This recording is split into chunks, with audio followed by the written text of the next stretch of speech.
Well, good morning, good afternoon, good evening, wherever you are out there in the world. It's time for another episode of the SoundTraxx Soundbites podcast. This is our train talk for milepost 141. I'm George, this is Tom.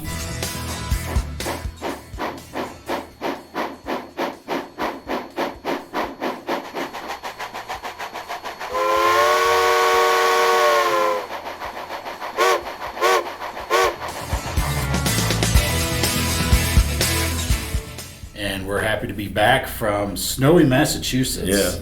Yeah. It was that was a fun show. It was great. Yeah, first time ever at Amherst, and first time. I wouldn't call that a nor'easter. I think the boss could tell us what a nor'easter is.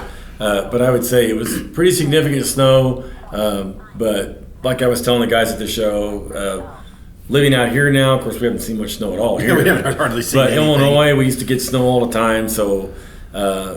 But that was a lot of snow in a 24-hour period. It was very quick. Yeah. We were, when we got in there in the morning, it had just started to snow. Yeah. As we did breakfast, we got into the show. It had just barely started to fall. And then when we left, there was a foot and some change on the ground, like foot and a half, something like that on the ground. So it came fast. It was steady, and it wasn't very big flakes, but it was a lot of snow. Like, it was really small. Yeah. And I walked to the building right behind us to talk to Southeast Hobbies. Yeah, the young building. Yeah. I went back there, and I'm like, it covered my Chicago Bears sock hat, which I got a little looks about. That's probably not a bad thing. No, it wasn't up there. There was a couple guys going, "Hey, they got beat last week." I said, "Yes, thank you. I know." Thanks for reminding me. Thank you. Yes, sir. Very perceptive. Yeah. Well, their Patriots made it to the Super Bowl. They were very happy. Yeah, they were very happy. They were very happy, so that's good. So, it was a good show overall, I thought. Despite the challenges, of course. Right.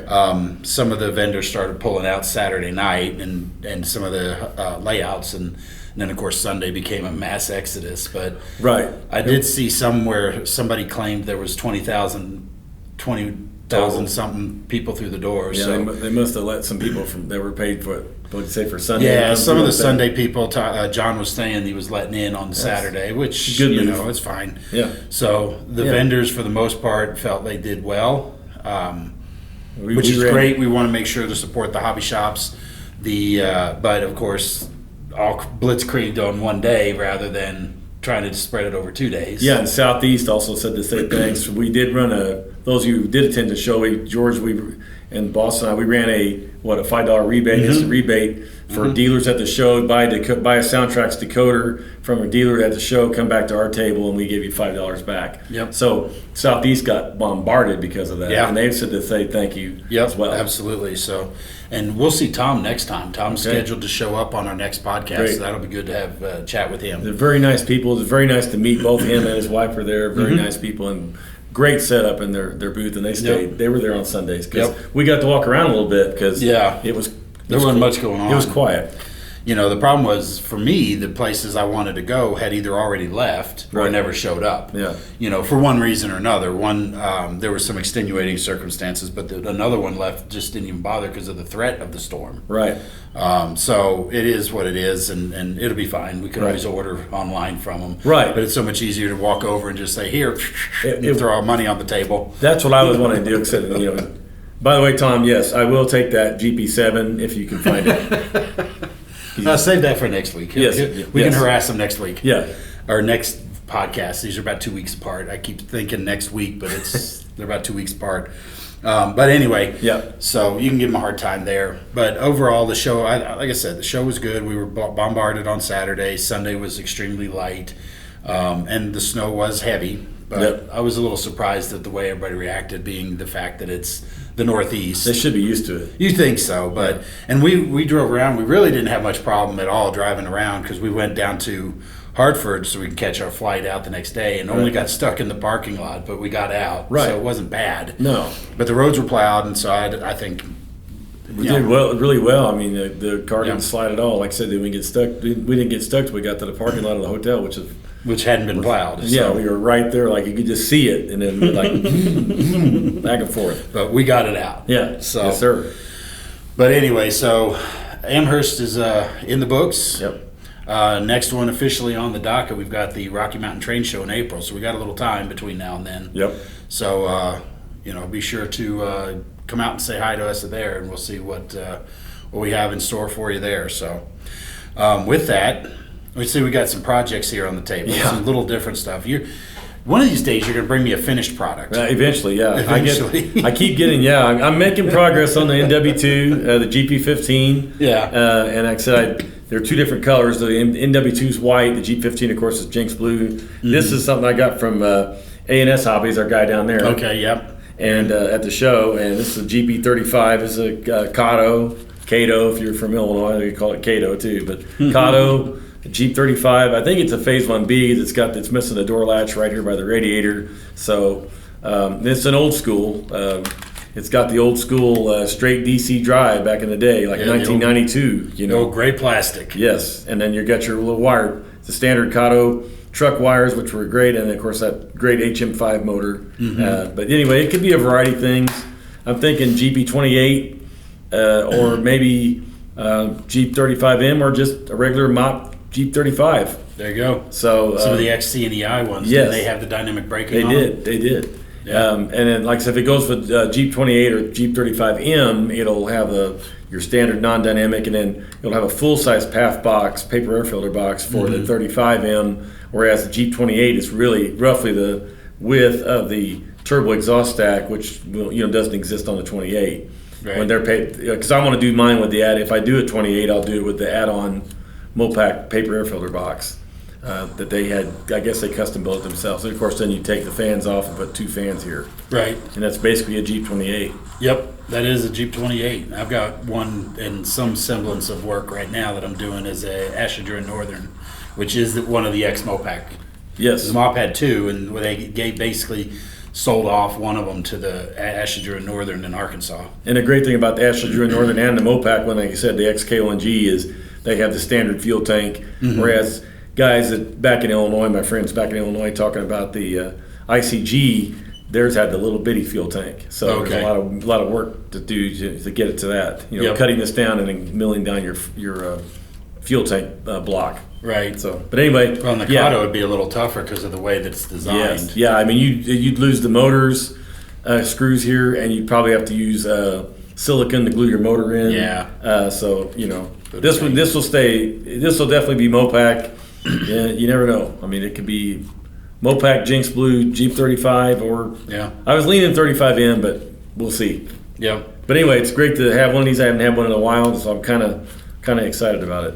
You mentioned Aaron. I picked up a few things from Aaron over the last month or so. Yeah. From him, including a couple of GP38s and a Kato SD40. Yeah. Custom painted for the Mopac. So. Yeah, you did a great job on those too. Those are really nice. Look great. I have to get those upgraded soon. Yes. Yeah. That's the other thing is thinking Blunami plug and play 8 on this one. Yep. Cut the light tubes down. Put your LEDs in there. Of course, truck lights, and then basic detailing. Just because that's the other thing that's great about some of these engines. They're got that aesthetically pleasing EMD look, but they also, because they're Mopac, were vanilla. I mean, they didn't have a whole lot of frills and stuff. No crazy SP light packages or nothing. It's pretty much just like that. That's They it. basically said we want 30 of those in the catalog.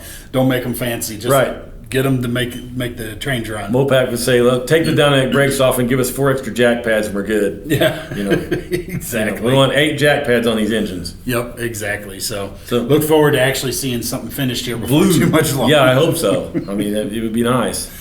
So, but this is beautiful. Recently, Rapido just released their E8s, and man, they did a fantastic job. These things are beautiful runners and beautiful looking. And they have all the lights on it. And what was great is, we've talked about in the past where you plug in the 21 pin and you have some of the lights blocked out. Well, for the most part, all the lights are accessible. Okay. And I say for the most part because the only one that wasn't is the cab light, which is of little consequence. Right. And so what I did is I went in and modified it. And since they have the red, green, and white class lights, I took the red class lights off because you're never going to need red class lights on an E unit. That's always the lead. They didn't do push-pull service with these. And so I've got red, white, and green class lights on. I'll show you that in just a second. Right. But what I did was I took that wire off, repurposed it, and I'll show you this in the video, but the cab light is run with a couple of spring-loaded pins that come down onto the circuit board. Right. So what I did was I laid some tape down and then cut a small piece of brass, of 010 or 05 brass, I think it was, 005 brass. Right. Soldered the red LED wire to it. Right. And then taped it on top of there with some double stick tape. Yeah, so basically, yeah. So then the positive is still the positive, and then the other one, so it's maybe a little off, but they're spring loaded, so there's some give there. Right. And so now I have the cab light. So when we go into this unit here, I've got my headlight, and then we'll change over here. I got the A200, but I have to play with it a little bit and make sure which horn I want. But first, we'll show you the white class lights, and I realize there's a lot of shining going on here with all the extra lights, but we've got the clear class lights, or the white. Yep. And then you can extinguish those and turn to the green. Right. Which would be correct, because the green is the scheduled train, and these were passenger locomotives. So it would be scheduled train with a following section. Right. So if you see the green class lights, you know that's your train you're waiting for, but better not move, because there's another train following up about 15 minutes behind. Right. Yeah, because those would definitely be that time period. Yep. And so there's no reason for me to have red, because, like I said, they wouldn't be push-pull. Right. And then I've got the front number boards, which will illuminate along with the truck/ground lights, and you can kind of see that on these models. That's great. And then, like I said, I did go ahead and illuminate the cab light, and there you go. So And so for those of you watching on YouTube, we'll have the video on how I did this very soon. Right. Because the other one, I got partway through it and realized I didn't have the current keeper at home I thought I had. Right. So I paused it, and I'm going to finish that shoot tonight as of the shooting of this podcast. And so it'll be on our YouTube channel here very soon. Yeah, it looks great. And they did a great job on their interiors, too. Right. It's really nice. Yeah, those interiors are just screaming for crew. Yeah, they are. And they'll get crew in there. Yeah, I just didn't do it this time. It's nice to see it. They even got the visors on the windshield and everything. Yep, absolutely. Yep. And then, of course, there's the front Mars light, which is on the front of it. Now, my personal opinion is it's a little dim, but what they did is they have a single circuit board down on the bottom where all the lights are, and it's going up and angled through a plastic light tube. And so it loses some of its brilliance. I guarantee you, if you took the shell off and looked straight down, it'd be bright as hell to your face. But it's relying on that angling. So I'm debating how and if I want to address it. Yeah, the C36-7, totally different era. But and Kevin, GE Kevin. But anyway, it had the same issue. It had the lights seemed a little dim because of the light tubes in it. But otherwise, like you said, I was able to get around them too the same way. Not exactly. That's a brilliant idea with the, getting around the cab light. But the same thing is the case. It has something to do with the light tubes. So yeah, the other thing I don't this particular one, there's only a single Mars light. The other light in the top and the upper nose light is actually supposed to be the red emergency. Right. There's no separate control. And if you look closely, it's hard to see, especially at like an angle, but they both kind of flash. Yeah. The red's a little dimmer, so it's harder to see, but the white is flashing. Yeah. Well, there's no separate LED for the red. Right. It's like, well, we're going to paint this red to show it, but we're just going to make it flash with the regular Mars light. It's really a shame they didn't do that, because it's they did a really good job on the light. The light. The light housings look fantastic. Beautiful. Yeah. So what I'm probably going to do is I'm going to take the cab light out and just run a wire down the front nose of this, and then go to where the red emergency is. Yeah. And then just drill it out, put in a red LED, and then connect right to it, and then run that up in lieu of the cab light, because the cab light's neat, but is that something I need? No, not really. No, it's way too bright for starters. But you can dim that down. It's dimmable, of course. Yeah, but I would think I would rather have the operating red emergency over the cab light. Me too. So that's kind of what I'm going to do with it, I think, just because then it'll make mine unique as well. Right. So, absolutely. But I still haven't figured out exactly how I want to do it or when I'm going to do it, but it'll probably be after I'm shooting the other video. I'm just going to do the video just like I did here. Mm-hmm. And then following videos that I've done in the past, like there was one where I added the class lights to the Athearn GP7s. Right. And you can follow that and just kind of infer how that red light's going to be illuminated. But, right. I'll tell you what, they did a beautiful job. The painting, and the lettering is crisp. Oh yeah. The striping is beautiful, and I'm telling you what, they did a beautiful job. Fit and finishes is awesome. Oh yeah. This looks great. That's a great looking engine. The only two things I need left to do, of course, not regarding the light, is I need to put some light weathering on it, because these were the flagship models. These are the flagship locomotives, so they were going to be running clean. Right.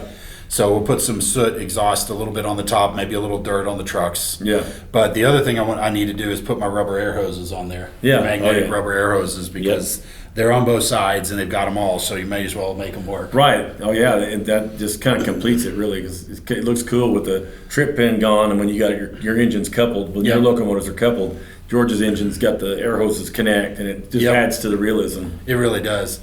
And so, but these are, I modeled 1978. These things were long retired by the time I model. Right. But in my world, the Missouri Pacific did a steam program, and UP copied their steam program and came on with the 844 and then the Challenger. So this is part of their heritage fleet. So this would be part of their heritage fleet. Right. These two units, because I got two of them. Why not? And then I can run them with that Mountain I've got, or I can run them with the brass 484 that I have. That'll get Georgified at some point. Right. I mean, why not? That thing. Yeah, but they look beautiful. They're beautiful. Rapido did a great job on that. I mean, this is a really nice job. And the fact that you can access all the lights pretty much. Like I said, the cab light, I don't care that much. But like I said, I repurposed that red class light to be able to make it happen. So good for them. Great model. No problems. And it's easy to work on. You just pop the shell off and everything's right there on top. Yeah. And it sounds fantastic. It does now. It does now. Yes. So I did. I bought the non-sound versions, and of course I did. Put the Blunami in it, so it's Bluetooth, and I'm doing all this from my phone. So we're going to fire it up. Now you'll see here the first prime mover start, and it'll settle in. Then the second will start up.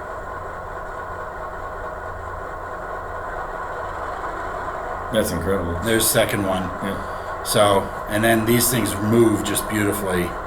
I'm going to move a speed step 1. You see they run pretty smooth. Very smooth. And then if I cut my speed in half using the function 14, the switching mode, you can see the thing just creeps. And that's I haven't touched anything on speed tables or nothing. I didn't even think I forgot. Right out of the box with the Blunami in it. And I'm pretty sure I didn't even put momentum in it. Yeah, there's no momentum in it. So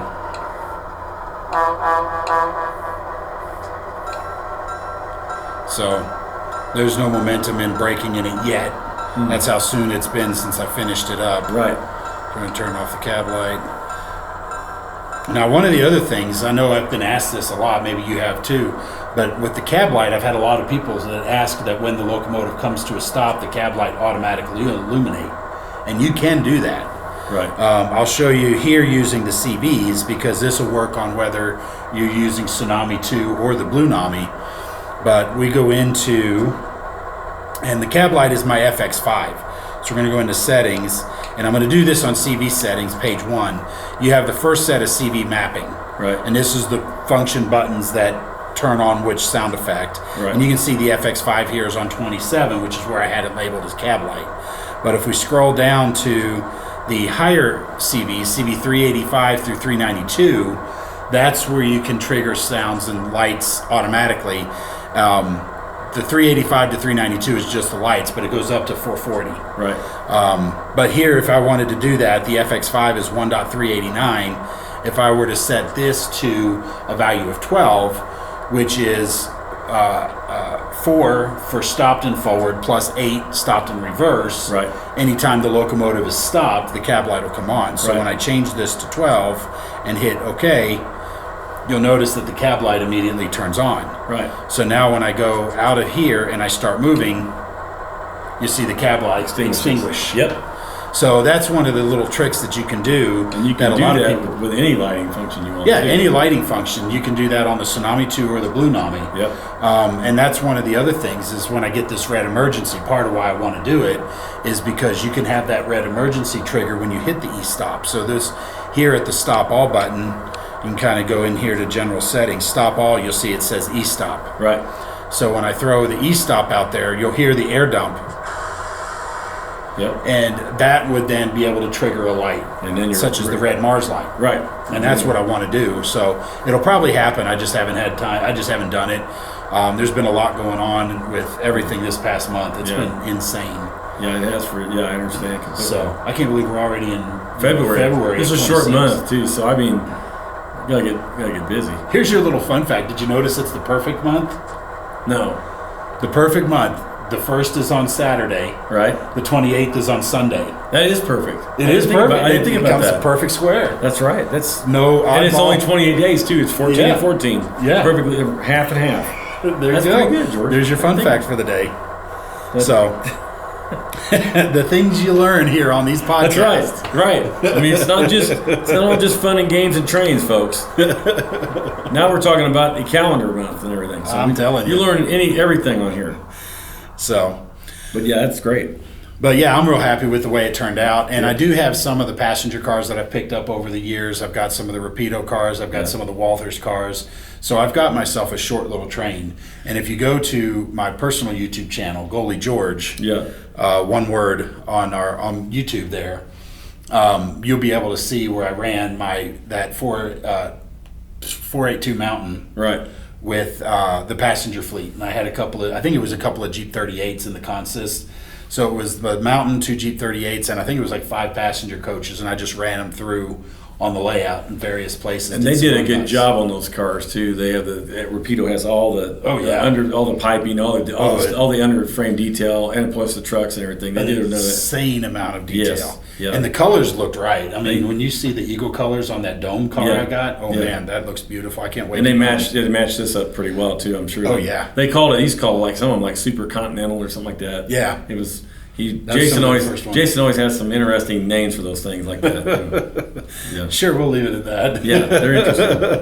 Very interesting. Very interesting. So. Yes, but great models nonetheless. Yeah, there you go. So, and even better now with Blunami in it. Absolutely. Total upgrade. Yeah, absolutely. And then when it gets Georgified with the MU hoses and the light works, then it's going to be, even better. This should be the standard. This should come out of the box like that. Yep, Blunami and Georgified. That's right. I like it. Yeah, it should be. I'd be happy with that. Well, I don't think we have much else to plan on talking today. I know it's been it's been fast. It has. The year's starting already to go by fast. It's been so nice outside, but I know what we could mention. We've had the RGS 20 here. Yeah. And I saw it Saturday. Southern. You got to go see it Saturday. I was chasing it Saturday and Sunday. Yep. So that's fun. A coal burner. And I got to smell coal smoke for the first time, like for me, in like years. I mean, being from Illinois, Southern Illinois, everybody heated their house with coal when I was growing up. So you get to smell the whole mornings, cold mornings, all smelled that wonderful smell of coal. That beautiful smell. And then that engine came by. I think I was in Hermosa, I think is where I was. Yeah, you were at Hermosa. And I went up there, so I caught it going by, and I just got a nice, coal, but also it sounded great. It was working. He had it working. It was putting out white smoke, so it wasn't working all that hard, but it was working nonetheless, and it sounded good. Yeah. And people, of course, waved at you, and we had a few people there taking pictures, and just a festive event. Mm-hmm. Great thing to see. There were a lot of people from all over the country came to come see that. Yeah.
is fantastic. And that locomotive actually runs up in Golden, which is, I hate to say it this way, but it's kind of a glorified 4x8 layout. Right. It's just a little loop that runs around the museum, which is a whole lot better than a static. So I don't want to make it sound like I'm throwing shade at them. Yeah. But and they've got 3 running locomotives. You got the 41. I'm sorry, the 20. You got the 346, and then the 497, I believe, is what's up there running, which is a K37. Right. And those 3 engines run up there. And I think they have another one up there that runs, but those are the 3 big steam engines they've got, and they just run the loop around and just pull passengers up for for some revenue, which is great. But that locomotive has been basically doing a NASCAR turn to the right for years, and so it's nice to get it out there and get it running. Yeah, let it stretch its legs a little bit. Stretch its legs, and it sounded beautiful running through the canyon. It looked great. Cars with people who had a great time on it. Like I said, it was just Saturday was a really beautiful day to follow it. You got to see it in the morning. I saw it in the early afternoon, and just a great day to get out and sit there and wait for it and watch it go by and get a video of it. It was so beautiful outside. We were like 50 or 55 or something like that. So, but anyway, they're doing some more runs with it. They got the weekend of the 20th or 23rd or whatever it is, whatever that weekend. They got a photo special.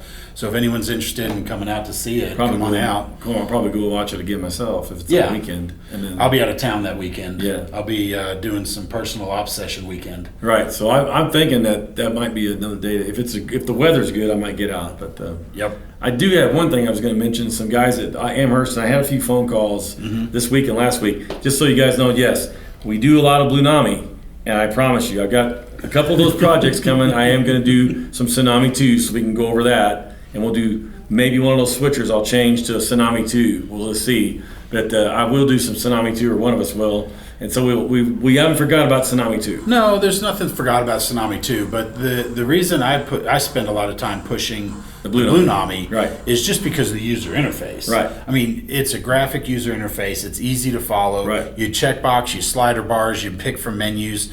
And that's the biggest thing, and you're learning this also, is when you talk to customers, a lot of them are either afraid, intimidated by, or just don't want to go read a manual to learn how to do all the settings. So they live with the default factory settings, which isn't necessarily bad, but we try to set it up as well as they can, but this gives them an opportunity to customize the decoder more than just an out of the box. Right. And the benefit of Blunami is, like, say for example here, if we use the app to do all my setup, I don't have to run it with the app. I can still run it with my throttle consistent with the Tsunami 2. Right. But everything we do with the Blunamis are capable in the Tsunami 2 as well. Right. The only difference is I'm using the interface, which is, like I said, it's a cleaner, less intimidating user interface. Right. And then one of the other things I hear people say, well, I only use 5 functions.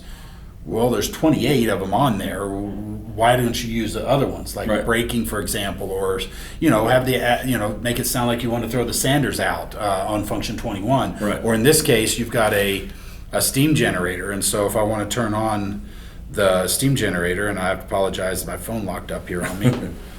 But if I turn on the steam generator, that would be supplying the passenger train with steam heat. Right. And also that steam is also used to turn generators on the cars to generate electricity and stuff like that. So that's the kind of thing that these added functions will actually do. If you've got a P42, let's say, Amtrak P42 or one of the F40PH, just bugs you off center, doesn't it? It does, yeah. But you have head-end power, right. And head-end power would be generating extra electricity to power the passenger train, whether it be freight, the lights, the air conditioning units, or whatever. Right. And those are just more fun. I mean, that's one of the benefits of being able to access all the functions, is the fact that you can do all this stuff. And that's my take. And it's just, for me, that's why I push it so hard, is because all the functions, as you can see here on the screen, are labeled, so you don't have to worry about what function, or trying to remember and then access them on the higher functions on those things. Yeah, all I'm saying is I will do 1 engine or 2 engines. With that's fine. In it. That's all I'm saying. And I my whole fleet is all Blunami anyway. Yeah. So, but I will do a couple project engines. I listen to phone calls and I talk to you guys at Amherst. Yeah, nobody's forgetting about Tsunami 2. Tsunami 2 is still the flagship. Right. I've got a couple lined up for you. Surprise. Just stay tuned. Yeah, you'll bring it in unfinished. Yeah. It may not have any paint on it, but it'll have Tsunami 2 in it. There you go. Well, that's everything we got for you guys. I appreciate you tuning in. Hopefully this was fun and entertaining for you. Kind of a glimpse into some of the projects we work on and what it's like here. So with that, we'll go ahead and sign off and look forward to seeing you guys next time. And if you do see a show that we're going to be at in your area, please come by, say hi, tell us you listen. And if you have any thoughts, comments that you want to add, let us know so that way we can improve our product, improve the podcast, talk about some other stuff. But we try to give you a little bit more than just, boring trains, and try to add some fun into it and some humor. So with that, we'll sign off. This is the podcast number 38, which is season 3, episode 3. Man, it seems like it's been 5 minutes. That's right. So, Train Talk from Outpost 141, the SoundTraxx Soundbites podcast. We'll see you guys next time. Bye now.